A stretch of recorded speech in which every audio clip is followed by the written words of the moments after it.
หนาวพัดผ่านมาดาวบนฟ้าพร่างพราวสุขสดใสคนหนึ่งคนยังสับสนมือมองดาวเหงาใจอยู่เดียวดายขาดเธอไป9 เดือนกว่ารู้บ้างไหมฉันห่วงใยทิ้งกันไว้ไม่เคยกลับมาหาฤดูร้อนฤดูฝนผ่านจนลมหนาวมาอยากไปหาอยากจะคว้ามาแนบกา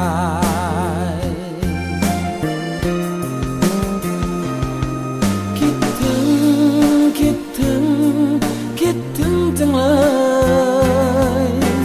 ลืมคนที่เคยเคียงคู่ใจวันนี้เธออยู่ไหนสบายดีไหมหรือมีคนรู้ใจให้เขามาแทนที่ฉันสายลมหนาวพัดผ่านไปเธออยู่ไหนให้คอยปล่อยให้ฝันคนคนนี้มีแต่เงาเฝ้าคอยเธอทุกวันอย่าให้ฉันต้องนอนฝันเพียงข้างเดียว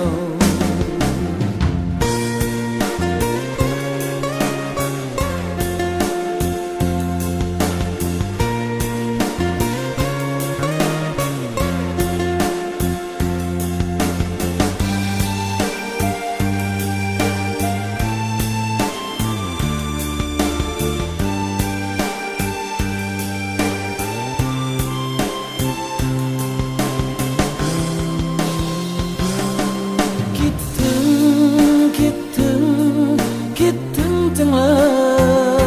ยลืมคนที่เคยเคียงคู่ใจวันนี้เธออยู่ไหน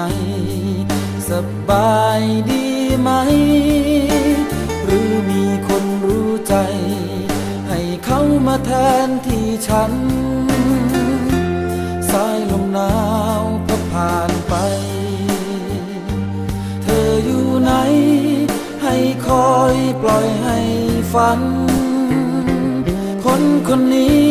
มีแต่เงาเฝ้าคอยเธอทุกวันอย่าให้ฉันต้องนอนฝันเพียงข้างเดียวคนคนนี้มีแต่เงาเฝ้าคอยเธอทุกวันอย่าให้ฉันต้องนอนฝันเพียงข้างเดียว